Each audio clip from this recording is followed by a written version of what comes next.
realized I actually had no skills, no competence, and no clue. And what's more, the people who purported to have skills, confidence, and understanding also didn't have it as well. So that was a case really of how could I do them?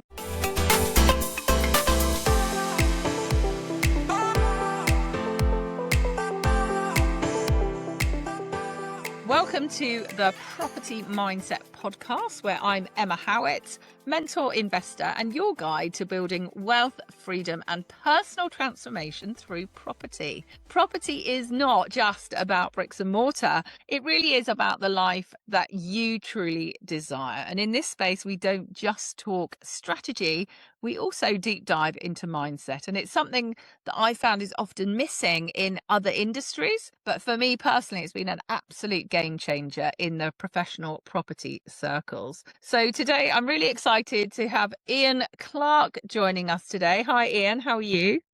Yes. Hi, Emma. How are you doing? Fantastic, fantastic. So Ian is a definite peer of mine. We have done some masterminding together. He is an absolutely fantastic person, but he's also the founder of Building Plot Finder UK. And that's where Ian helps everyday people learn how to find building plots and development sites with clarity, confidence, and control. So let's turn dreams into actions and actions into success. So let's just jump straight in, Ian. Okay.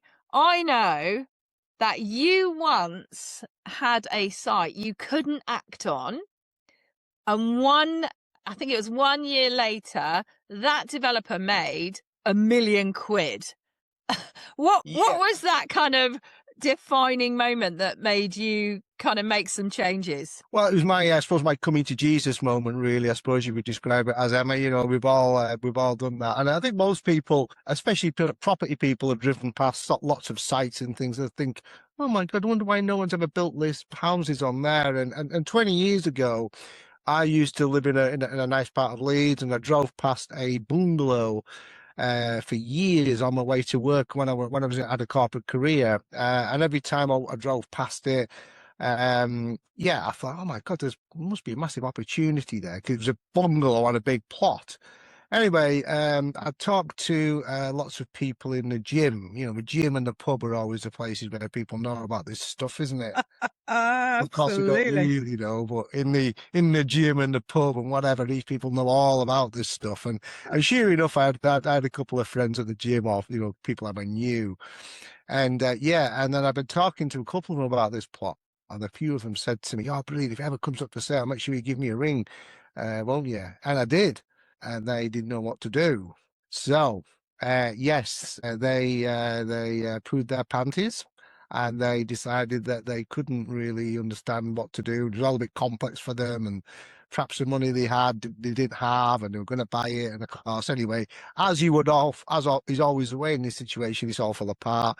And sure enough, somebody bought the plot and made £1 million on it. And this is probably this is early 2000s as well. So this was a very, very nice deal. They bought the plot for 200, put, I think it's 5 or 6 dwellings on the property, on it, demolished a bungalow and built 5 or 6 houses. And yeah, that was my really coming to Jesus moment, as trying to understand, I've really got to get hold of this, and I've got to train myself on it, really. Amazing, amazing. I think sometimes in life we need that jolt, don't we? It's kind of like, oh my gosh, could I have really not prepared myself more, knowing that this might happen? But yeah, it's something that I actually talk to my sons about. One of them spends quite a lot of time in the pub, and he's just about to go away. And I say, don't worry, they'll still be there when you come back, even if it's 20 years later. So go and find the people who can help you grow your life, who can expand your life. And that's obviously what you found out. So yeah, tell us a bit more, Ian. How did the story start from there then? Where did you go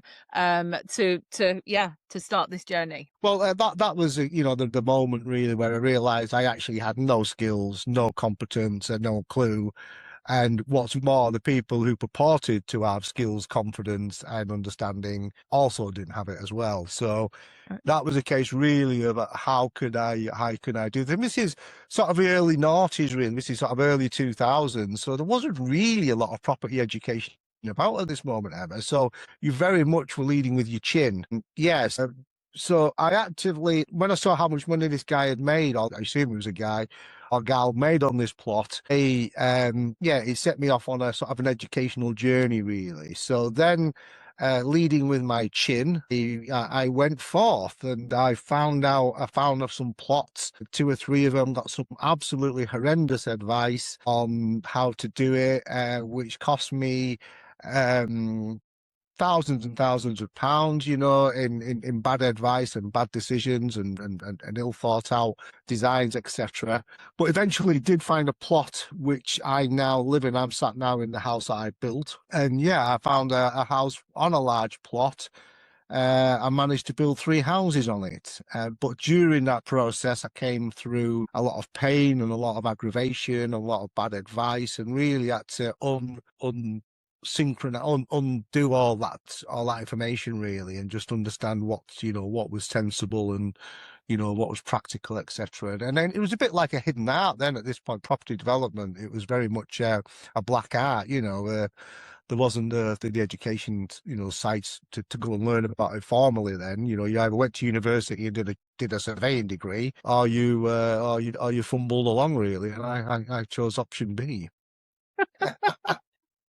I love it. So was then your kind of home, that was like the first thing where you really sort of cut your teeth, and presumably you bought the land, built your own, and then sold off the other two? Tell us just a little bit about that. Yeah, so I had a friend who did something similar, and he made a great success of it. And I just really followed his model initially, and then I actively started looking for a plot. This is in 2006, so the property market is going ballistic. The things are on fire virtually. There's so much froth in everything, and you can't even believe it. So I found a plot, a house in a big garden, and I actually turned up very naively, and I actually, quite a great story, because I turned up, because like most of you, good for you, it was only about 15 minutes from my house, so I went and had a quick drive-by as such.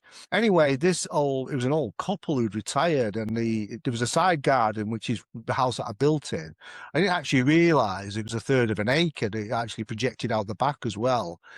But when I turned up, the lady was an old lady, and she runs out the house and says, "Oh, you must come in and have a look." And I said, "Well, that's not really appropriate. I haven't made an appointment. It won't be." She goes, "Oh, no, don't be so stupid." And she sort of dragged me into this house kicking and screaming virtually. Anyway, I went in, and then I understood. I sort of casually mentioned it was a large plot, and had they ever investigated into looking into building something at the side or at the back. And she says, "Oh no, that's impossible. You can't do that." I said, "Why is that?" She goes, "Because it's got covenant on the land which doesn't allow it to be built on. So we've informed the estate agent, that it really isn't appropriate for development in any way, shape, or form, and it can only have this dwelling on the house."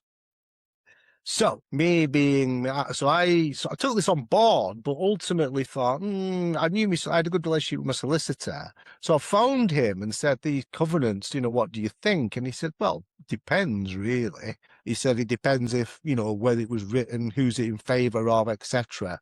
And we dug down, and this was just a big myth. And the landowner stroke house owner had actually got completely the wrong end of a stick. She just didn't, and they just didn't understand, what had happened. And what had actually happened is they'd applied for planning permission to build some garages, they've been in the house 40 years, probably 25 years ago. So this is 1980 something. And this knowledge had locked in their head. And even though it was factually incorrect, they, lived this myth for however many years, which is often the way in property. We both come across this, Emma. I'm sure you've got examples as well, where someone gets something in their head or are told something and they live that myth, for years. And yeah, so ultimately we ended up buying the property speculatively, I will say, at the time, with limited knowledge, very limited. I knew the covenants weren't a problem, but there's plenty of other stuff that came to bite me on the backside later on, which I learned. Yeah, so that was essential. And ultimately we did build the property. We got 3 properties at the rear of the house, which is So it was my old four in total, was it? Four the in end? total. Okay. One which I live in, and then there was 4 properties at the rear which we sold. I made a very healthy profit on. We got the planning permission, built them, and sold them Yeah, and then that moved me on full time into my development career. Amazing, amazing. And you are absolutely so right. And I think it's not just in knowledge, it can be in a whole host of things, isn't it? When we have something in our heads, it's kind of like, oh, this is the way it is, this is the way it is. And sometimes we have to be kind of smashed over the head to see something differently. And I think it's so key to be able to see things from different perspectives, because otherwise you're missing out on so much, aren't you? That's right. Yeah. Yeah. I mean, site building sites are complicated things and complicated animals. Yeah. But ultimately, once you know it, don't you? You know that information. And, once you know the things to look forward to, and that's, yeah, developed into my, my development career. Ultimately, we've now built over £17 million worth of new build property out the ground. And yeah, there's been a lot of learning lessons, and I call it learn by wallet. So yeah, over the years I've learned by my wallet many times, and yeah, that's what that's. Was it like as it emptied out? Yes, yes. There's not much going in. There's plenty going out. Oh, I love it. I love it. So in that kind of first, development that you did, I mean, obviously you've talked about a lot of learning, but equally it was massively successful as well. So what do you think you kind of took from that, and give examples of learning if you feel appropriate, but what do you think you took that to then give you the confidence to then move forward? Well, it was, although there was behind all the problems is hidden money, isn't there? I mean, we both know that in our property journeys, and certainly that was the case here. And there was a multitude, and I'm really, at the time I wasn't grateful, because it was an absolute challenge day in, day out, and you just didn't know which way it was changed. When the money's in the bank, you feel very differently. But at the time it was, just a lot of things going on. But ultimately this site was almost like an MBA in planning and development. It had everything. It had unadopted road. It had a possessory strip. It had trees. It had tree protection orders. It had pretty much everything that's going on, which can potentially cause you problems. However, the biggest one I actually didn't see, didn't see. So this was onto the back of an adopted road. So everything's fine, and I realized, and then somebody pointed out to me it was an unadopted road. Well, what's that got to do with anything? Obviously, I thought, but turns out it's got quite a lot to do with quite a lot of things. So the unadopted road was, we had to get a permission to get like an egress across their adopted element of the road. So do you just want to, for anyone who might not understand what you're sort of saying, do you want to just give it in sort of layman terms what it means and what you had to sort of do with it? Yeah, so the garden backed onto a road, and effectively imagine the end of a road coming to a T-junction, and the section that was, albeit it was at the back of my garden, I didn't have any access to that road. If it was a council road, it's different. The council have to give you access to it. But because it's an unadopted road, that means a private road. So there's 20, on the house street we backed onto, I think there's about 27, 28 houses. And they own that road, and then that means they're responsible for the maintenance on it, etc., etc. So I can't go across that road to access my land unless I pay them some money. Okay, so I managed to dig out all the plans and all the land registry documents, and found out that the bit that I needed, luckily, was only one property that had access to that piece of road. Okay, so would you believe this house was for sale at this time? Right. Okay. So I thought, well, tell you what I'll do. I'll buy that property. I'll grant myself an easement. Yeah. And then once the easement is gone, I'll resell it, or I'll buy to let the property. It was quite a suitable buy to let property. So I thought, that's what I'll do.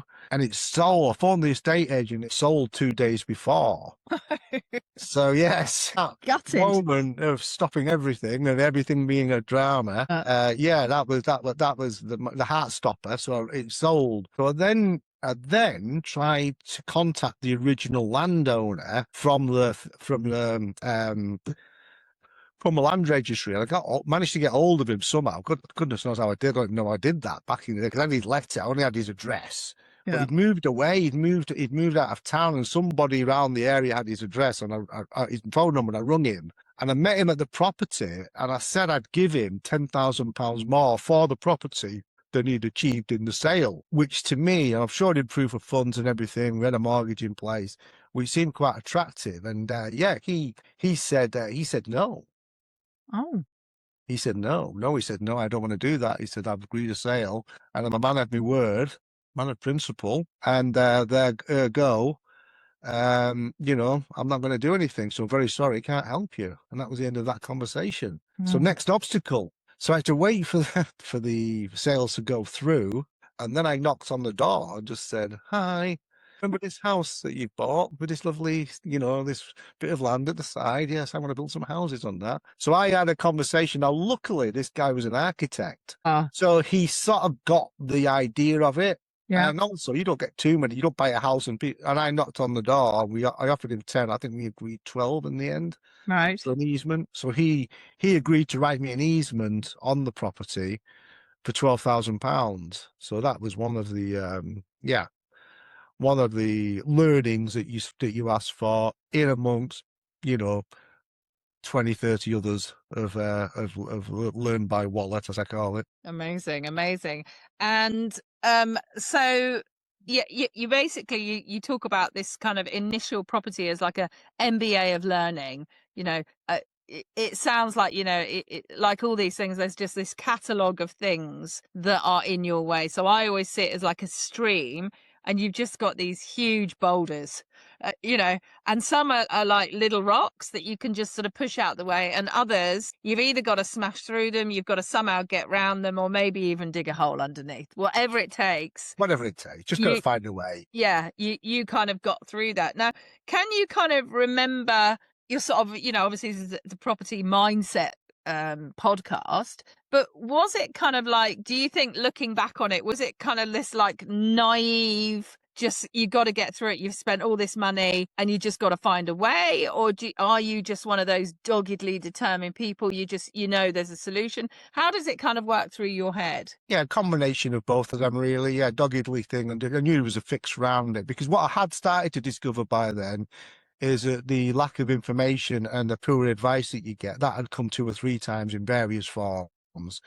which I'd since proven to be incorrect. So stuff that I'd been told by the engineers and contractors and goodness knows how else, I'd subsequently found to be, factually incorrect. And there's an awful lot of that in construction and development, in every guise. So ultimately we just had to keep going. Yeah, we just kept going. We found a way. You hit a wall, you go over it, you just found a way. You just found a way. And there always was a way. There always was a way as well. That's the crazy thing, Well, having known you, Ian, I have to say you always find a solution. And I know there've been a number of conversations that we've had where we've been kind of like, I have no idea, but there just must be one. We'll keep going until we find it. Yeah, well, that's really kind of you to say that. Yeah, but yes, it is. Ultimately, you just got to, you've got to find a way. And then once the process was done, what I started looking at is how we could reverse engineer that process, and being from Yorkshire, the land of the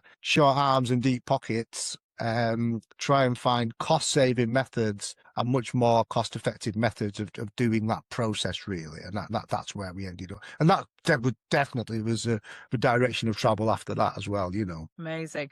So obviously once you did that, you've got your lovely house, you're ready to move on to the next. So how did you sort of progress to then having, now to be able to say that you've built £17 million worth of property? Did you have a very specific direction? Were you looking at rinse and repeat? Or tell us how the sort of journey continued from here. Well, we're both big believers in manifestation, aren't we? And I think pretty much once you tell the universe what you want, then by hook or by crook, the universe delivers that to you, sometimes in an unpleasant format, sometimes in a better format.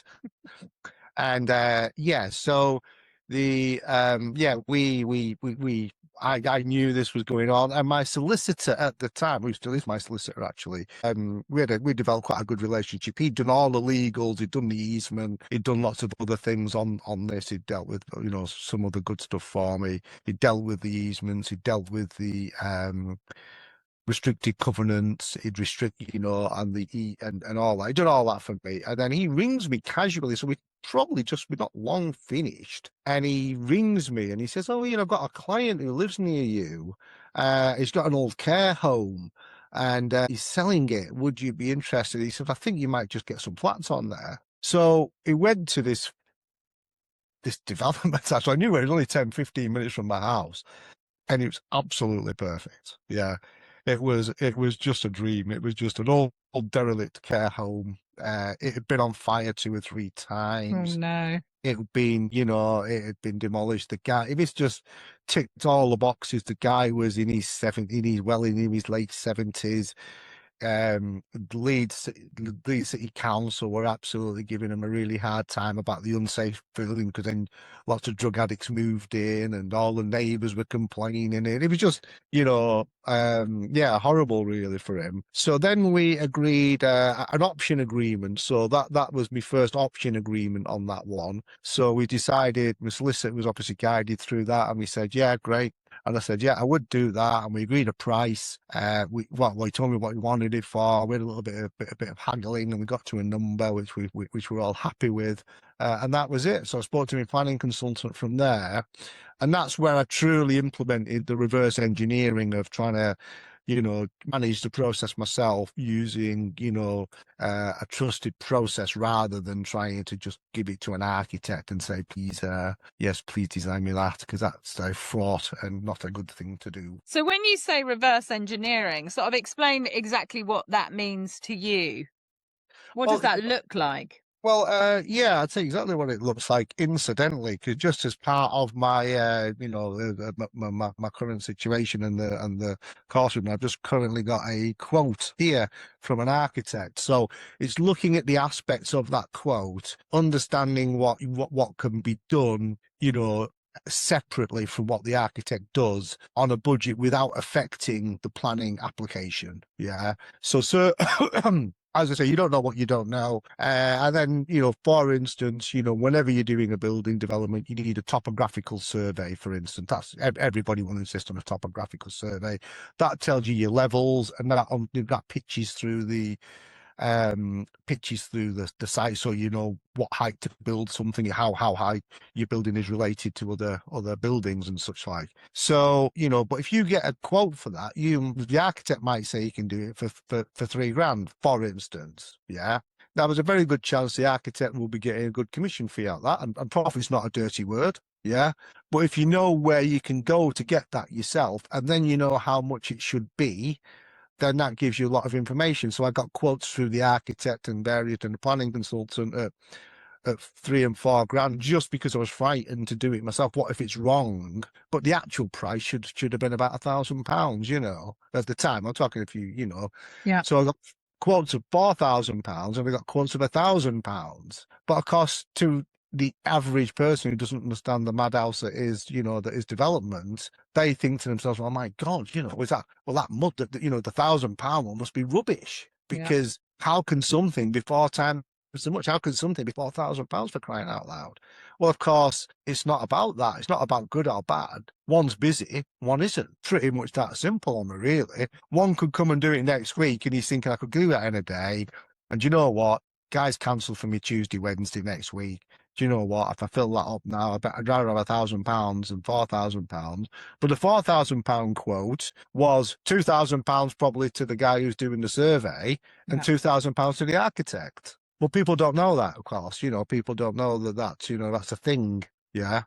So to most people, this is very overwhelming and trying to understand. And of course, everyone's frightened of making a mistake. So yeah, so that was the reverse engineering that we did. Unpick the surveys. Where can we get the surveys from that are reliable, ensure that are to correct standard and suitable for the planning officer? And ultimately, that usually works out in about a 50% saving. That is incredible, isn't it? Well, it's literally, it's basically just shaving, because these things, and because you can get, the same result from Mr. A and Mr. B. It just so happens that you know, they're happy to charge different doesn't mean that they're in any way they're. And of course, as technology's moved forward, you know, why get it, you know, so for instance, this document here that I'm looking at, literally arrived on my desk about an hour ago, was sort of £2,000 in for a CGI walk around and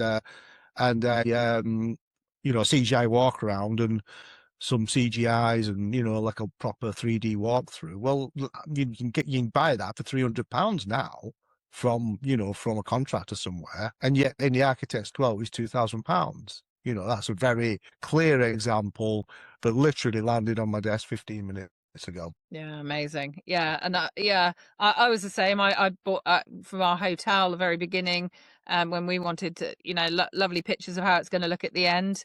I just got a VA from the Philippines to do it, and it was a crazy saving. Still look perfectly fine. In fact, it's very exciting, isn't it, when you get that end picture and the one you started with, and they're the same. It looks it's exciting there. So tell me about the care home, how that kind of progressed.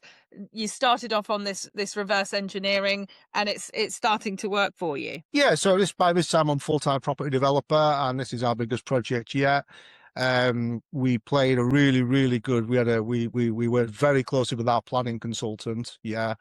And we just didn't use an architect at this stage. You know, we just didn't use it because it's a crazy idea that the architect wants to create his architectural footprint on it, but the only thing that matters is what the planning officer wants. What will the planning officer consider is an appropriate development for you know, for that area, and you know, for that, you know, what's the fenestration, right? You know, what's that? Again, a lot of people, and this is exactly, and it's cost me £15,000, by the way, to find this lesson out, because that's what I paid to an architect to give me the wrong design, the wrong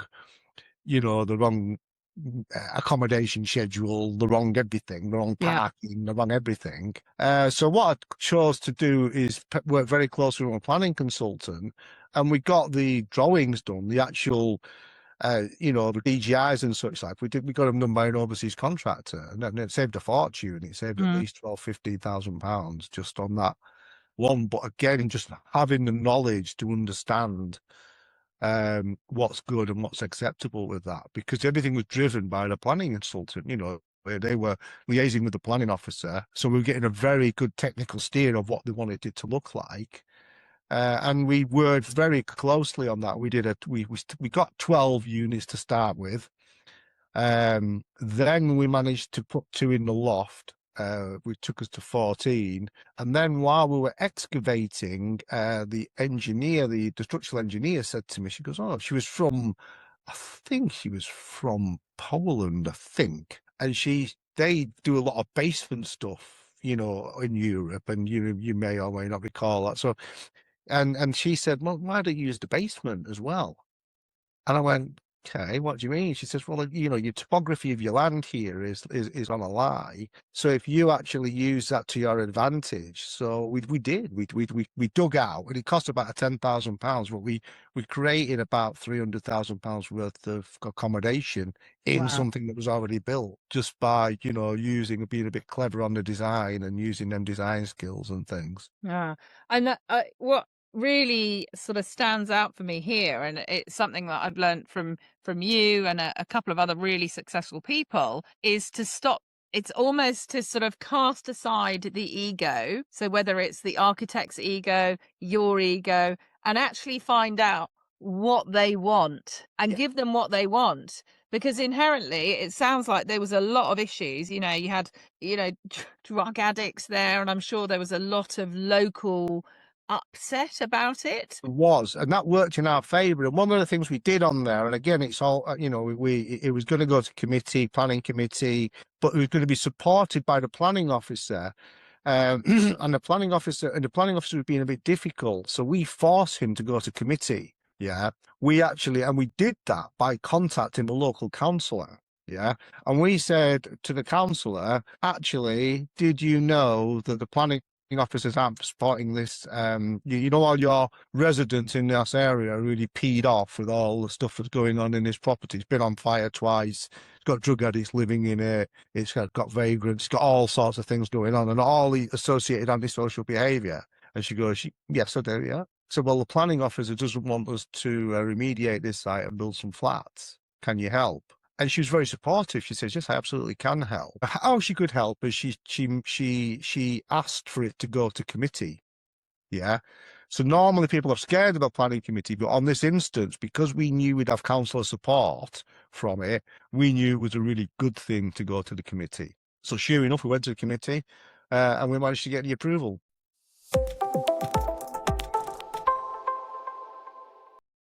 If you're ready to take your property journey to the next level, check out my Property Success Mindset Formula. It's a course on Udemy, and inside you'll discover actionable strategies and exercises designed to shift your thinking, boost your confidence, and help you navigate property challenges with clarity. Whether you're just starting out or looking to break through to a new level, this course delivers the mindset tools professional investors use every day. Visit the link in the show notes to unlock your property potential. Your biggest asset is not just your portfolio, but the way you think.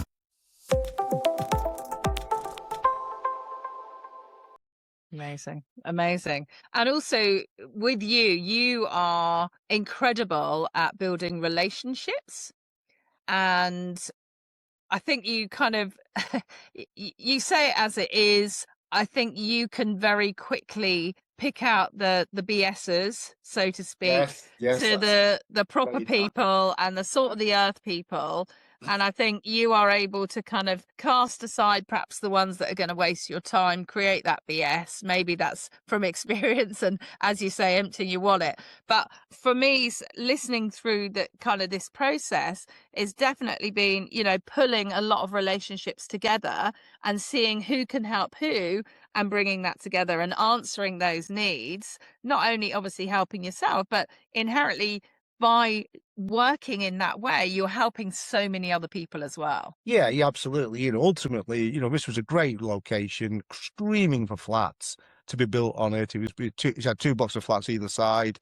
Yeah, and the only, you know, but as everything in life, there's always naysayers, and you know, you've just got to try and find a way that, and the way you do that, as you rightly allude to, is just building, you know, get better relationships with people who can help and ultimately want the same thing that you want. So, you know, often committee is deemed to be not, you know, an extra problem, but in this instance, we used it in our favour. I love it. I love it. So that obviously went, yep, sorry. Sorry, yeah, and then we also built it in timber frame as well. So I'm a massive fan of building in timber frame, which is, you know, I've built everything in timber frame and I really love it. It goes up quickly and, you know, you can get some great cost savings as well from using the timber frame process as well. So that meant we got it up, and from breaking ground to selling everything was 18 months. And 16 flats. Wow, that's incredible, isn't it? Yeah, it was. It was, looking back, it was very, yeah, it was. But you know, we, you know, I was driving it. That's, you know, trying to get a contractor on site was just impossible. So I said, well, I've done 3 myself. I've done 4 myself at this point. So I'm just going to do this one myself. And again, had to get a new set of relationships, a new set of contacts, a new set of professionals really to, you know, look at things like health and safety and things for me. And, you know, we just battled through it. And, you know, ultimately we massively shortened that process of and although that is certainly not an easy route, certainly challenging, but it massively empowers you. It really does, because you've got control of everything then.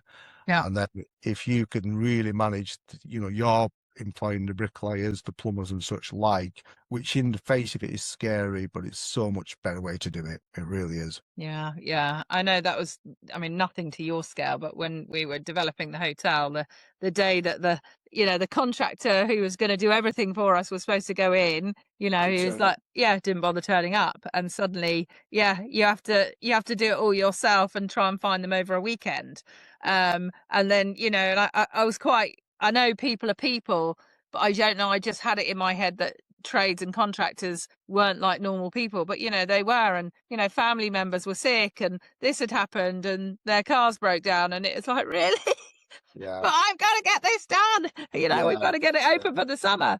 So yeah, it's it is a crazy thing. So was it you know, were you kind of like the local savior in the end for this project? Did you did it finish in good terms? Was it generally welcomed? Yes, it was absolutely, yeah, because we had virtually we didn't have any objections at all. Amazing. So this is a clearly, a clear barometer of this. Is how you deal with the objections. Now on this one, we had no objections because clearly people were fed up with drug addicts and fires and goodness knows what going on. However, on the one at the back of my property, everybody objected. We had 25, 30 objections. Everybody on the street, on the unadopted street, objected. They were mortified at the fact. The first thing they said to me was, "Oh, you can't do it because you can't come across our road."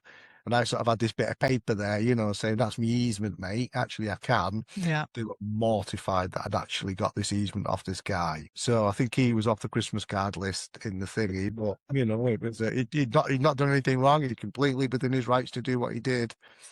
But they did everything against us. However, we had a very clear process and a very clear strategy to deal with those objections. And again, it's not about the objections. Everyone says objections, you've just got to counter the objections with approvals. Yeah. So a lot of people don't know this, but you could say, from Ken, I live in Yorkshire, you live in Kent, you could say, well, I support local development in the area. Yeah.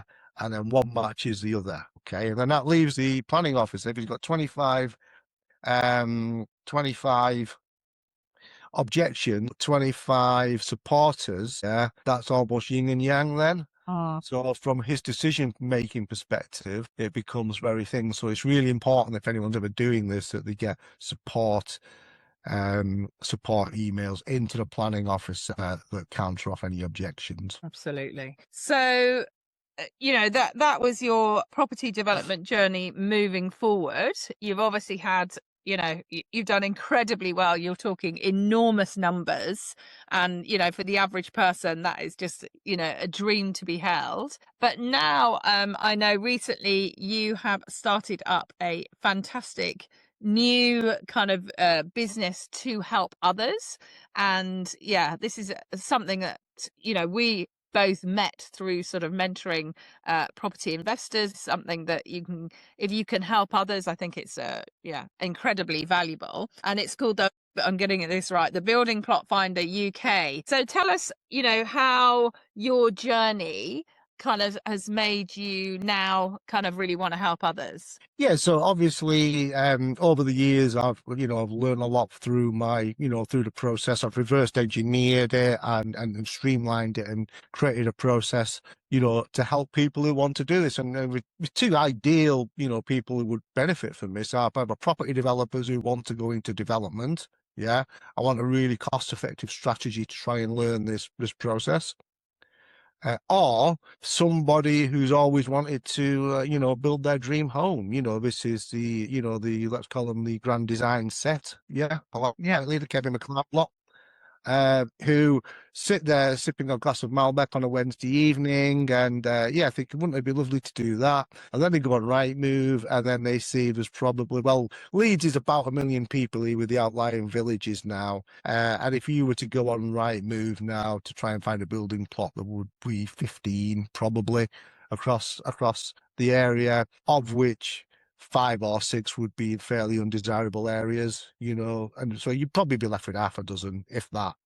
And they are extremely expensive. Yeah, they're priced to reflect the lack of competition in that space. Okay, so lots of people who flirt with this and do it, actually do it. So what this course does is it helps those individuals and gives them a very good, solid process to find a plot that they can potentially build a dream house on. Somebody who, a property developer, like I was, a buy-to-let guy, or, HMO guy, or whatever, who wants to actually move into the development space, but just wants a really cost-effective, good solution to do that. Yeah.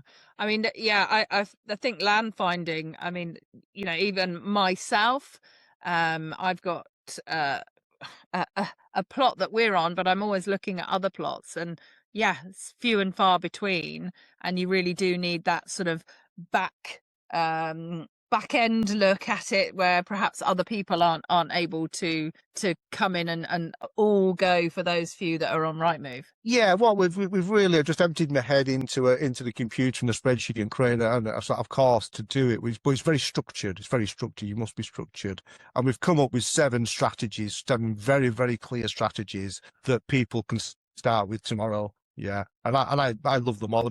In total, there's probably 12 or 13 strategies, but I love these 7. I really, really like these 7 strategies because people can hit the ground running with these very quickly. And an example of that, one that I really like at the moment, I've just done a bit of a appraisal on it, unbeknownst to the guy who owns it, who lives around the corner from me. I was driving past literally 100 meters, probably 200 meters from my house, and the guy's done a permitted development on a bungalow, because now you can put a second floor on a bungalow under permitted development rights, but there's a set of criteria for it, and it's not everybody, no greenbelt and such like. But I really love that strategy at the moment, and it's because of the increase in build costs. Build costs have gone bananas over the last, certainly 15, 20 years I've been doing it. In the last 5 years it virtually doubled. So, the bungalow strategy, because it's already built and there's quite a soft route for the planning on that. I mean, I really love that at the moment. I think that's a great development strategy. Gardens evergreen, your garden strategy, and there's 5 other ones in there that we could cover as well. Amazing. Yeah, I think the bungalow is amazing because you can go out, can't you? And you can go up. And I know my parents have, and it's very specific, isn't it? It's at the back. You can do this at the sides. And my parents, their front door is the wrong way, so we're sort of thinking about maybe doing stuff with that. We're thinking of changing the front door to the different aspect so that the back is the correct back. But that's... I mean, the key to it is just really go for the soft option. Go for your planning development. And this guy, I was driving past this guy, I feel a bit sorry for him. In fact, I'm going to knock on his door. He doesn't live there, but I'm going to get hold of him and offer my services free of charge to help him, because he's got himself in a pickle, bless him. And he's done it in a very. I looked at the planning, which should have been really straightforward, just to put a second floor on, and there was about 9 applications on the thing. So he did. So when I looked through them, oh my God, where's he done that? Oh my God, what's he done that for? And the reason he's done that is he's had some very bad advice. Yeah. And it can be, I think it's such a shame, isn't it? I've seen a number of kind of properties where, whether it's an HMO application or a planning application, and they're literally, they've got it, but because there's something that's been done slightly wrong, it's been refused. And actually, if you just have that knowledge that you've got, you can look in and go, you can just go back and say, look, you've got this wrong. Don't mention that. And that's exactly what this guy's done. I looked through it. He's thrown the kitchen sink at it, and he's rearranged the landscaping. He's done it. Oh, no, don't do that. Don't do that. Just go for the permitted development element of it, and get your certificate for that, and then do that. All the other stuff can be added on. You may have to still apply for applications. Yeah. And the other thing, what people don't realize is that will go to a really junior member of the planning officer. Yeah. And you're giving him, if you just give him or her, it's a PD, we're doing exactly within the right. That's so easy for him to say yes to. Yeah. But if you introduce 20 other moving parts into that, you naturally create problems for yourself. Yeah. Yeah. And it's having that knowledge just to do that. And then secondly, this guy has built it in masonry. He's just gone up in masonry, and he was absolutely screaming for a timber frame. So I phoned my timber frame supplier and asked him, and he quoted me £15,000 to do it. I suspect he's paid significantly more than that. Oh my gosh. You're so right. Keeping things so simple, but actually we naturally as human beings, we overcomplicate things, don't we? And if you've got the skill that you have to be able to just pull it apart and say, actually, all this rubbish that you're putting around this really simple thing, just take that away, get back to the simple thing, and let's move forward with something very obvious, very clear, and very simple. But we as humans can just do the craziest of things. It would be. And how that has played almost certainly is the fact that he's had this information And the architect has said to him, well, while we're doing it, we might as well do X, Y, and Z because I'm working on it anyway. So he gets an extra fee from it, but unfortunately it just sabotages it. Yeah, absolutely. And what would you say are the sort of biggest mistakes that you see people making that you can immediately just, solve for them? So the biggest mistakes that people make, I consider over the last 20 years or so, is that people just don't inquire more. People just take what the professionals tell them at face value, where in reality, it's much more nuanced than that.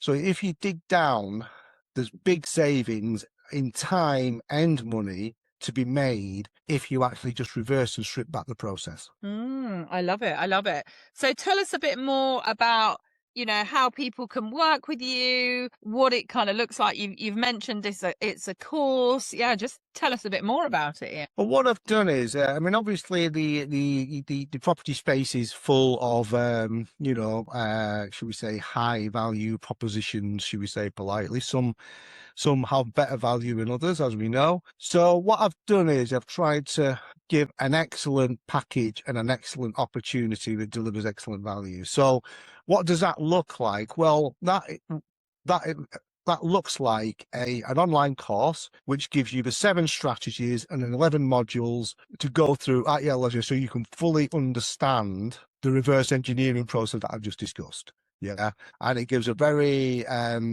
guided structure, blueprint to say, right, okay, this is what I should do. Pick a strategy or 1 or 2 strategies and start marketing yourself into that market.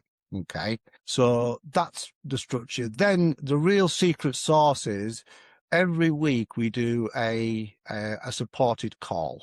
Okay, so this is where it will be on a Wednesday between 10 and 12. Okay, and then we will go forward, and then you will say, Ian, I spoke to a guy. I found one of these sites. I found a bungalow, and then when I've done X, they've said Y.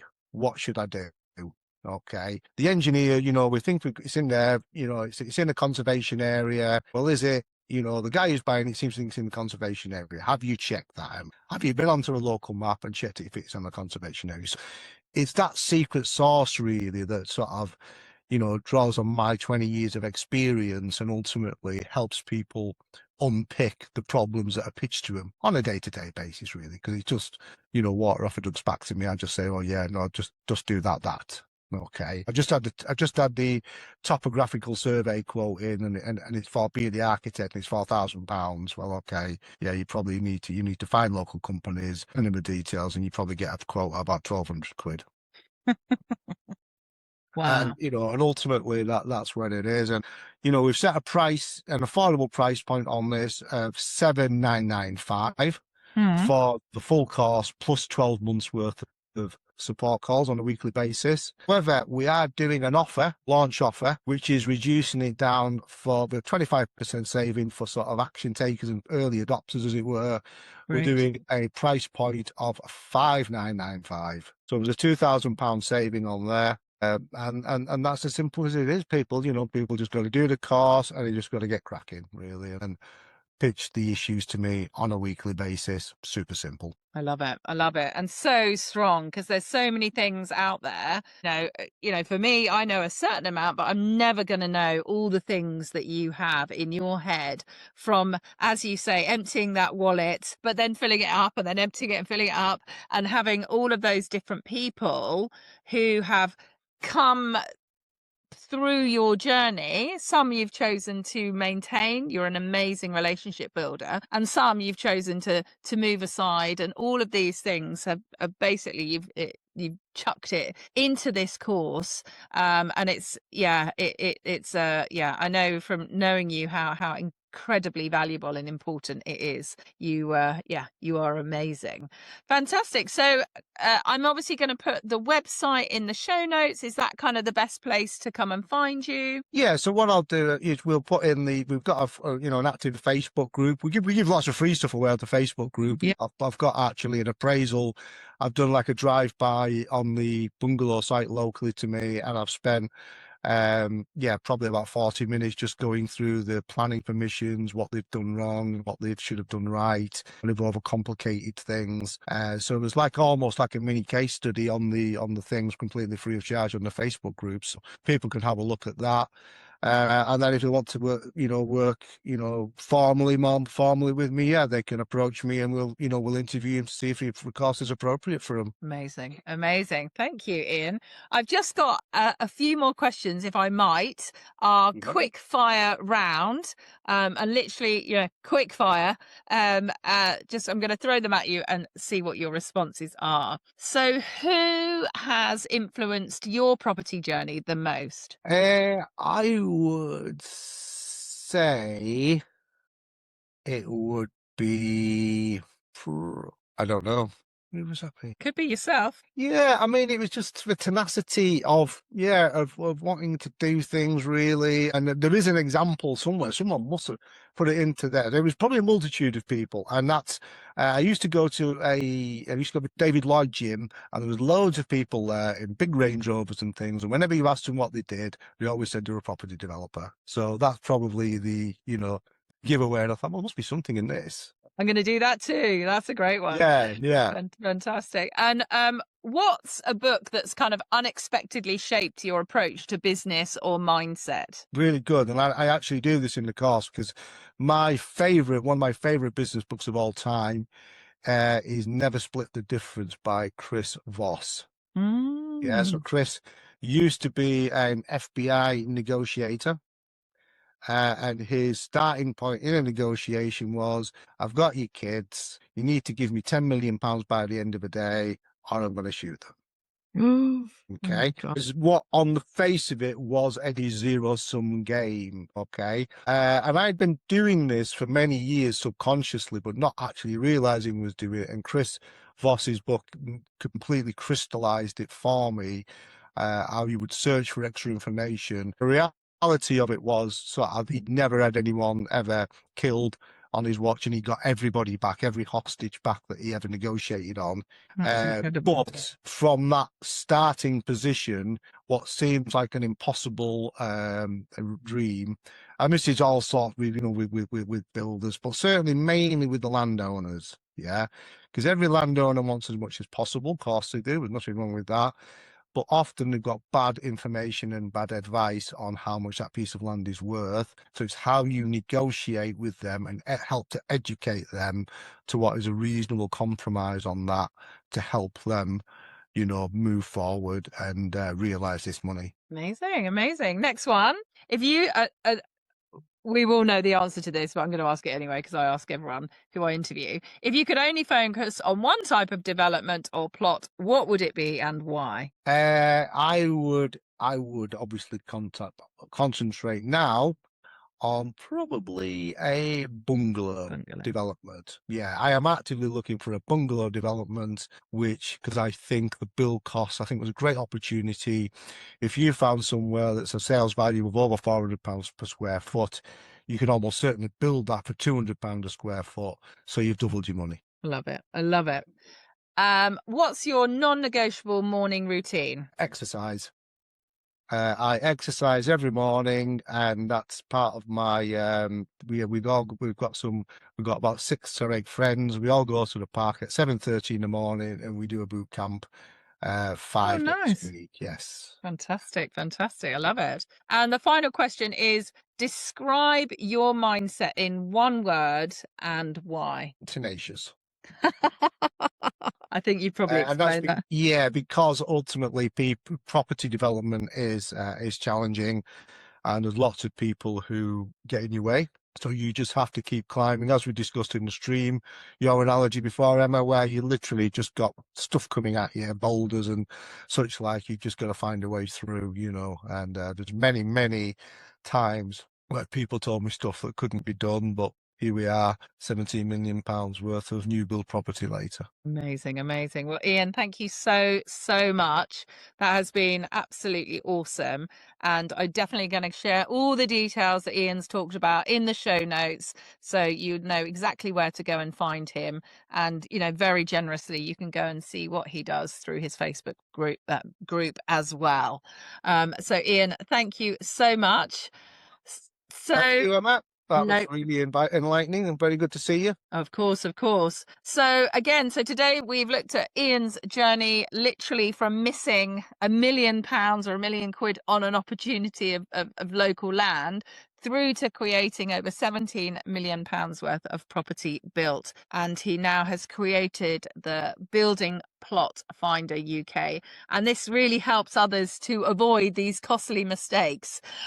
So remember, property success isn't just, as Ian's shown you, about what you do, but it really is also about how you think. And when you combine that strong strategy with an unstoppable mindset, there's literally, as Ian has shown, no limit to what you can achieve. So do reflect on what Ian has said today in this episode and think, what is that one action that you can take? It might be signing up. It might be changing the way you think about something. It might be getting another quote. But what can you do to move closer to your property goals? And as always, if you know someone who's struggling in their property journey, please do share this episode. It might be the game changer that they need. Because remember, the more people that we help, actually, the greater our own wealth is in every sense of the word. So as always, I'm going to close with, your mindset is your greatest property. Keep building it.